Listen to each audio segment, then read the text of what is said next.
Hello friends, നമസ്കാരം. ഞാൻ Ravi, Palakkad. PCB repair ചെയ്യുന്ന ആളാണ്.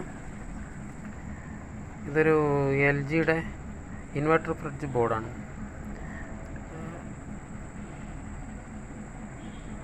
ഡെഡായിട്ട് വന്നതാണ്.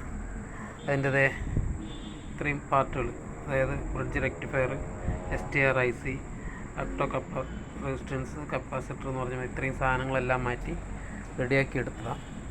അതിനുശേഷം ഇപ്പോൾ കംപ്രസറൊന്നും ഇല്ലാതെ എങ്ങനെ ചെക്ക് ചെയ്യാം നമ്മൾ എന്നുള്ളതാണ് ഇതിൻ്റെ മെയിനായിട്ടുള്ള വീഡിയോൻ്റെ ഉദ്ദേശം.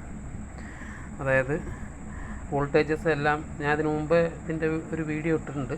അത് പ്രകാരമുള്ള വോൾട്ടേജസ് എല്ലാം റെഡിയാണെന്നുണ്ടെങ്കിൽ ഈ സെൻസറുകളുടെ സ്ഥാനത്ത് 3 സെൻസർ കൊടുക്കുക. അത് കഴിഞ്ഞ്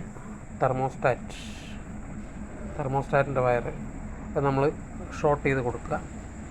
ഇത് ന്യൂട്രൽ ഫേസും ഇവിടെ കൊടുത്തു. ഇത് കംപ്രസറിലേക്കുള്ള വയറാണ്. ഈ കംപ്രസർ നമ്മളൊരു DC മോട്ടറിൻ്റെ ഇതിന് ആൾട്രേഷൻ ചെയ്തിട്ടാണ് കംപ്രസറിൻ്റെ പർപ്പസിന് ഉപയോഗിക്കുന്നത്, ബോർഡ് ടെസ്റ്റ് ചെയ്യാൻ വേണ്ടി. ഇത് എങ്ങനെ ചെയ്യാമെന്നുള്ളത് എൻ്റെ മുമ്പേ ഉള്ള വീഡിയോയിലുണ്ട്. അതിൻ്റെ ലിങ്ക് ഞാൻ ഡിസ്ക്രിപ്ഷനിൽ കൊടുക്കാം.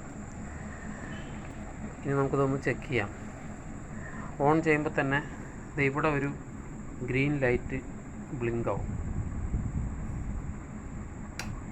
യെസ്.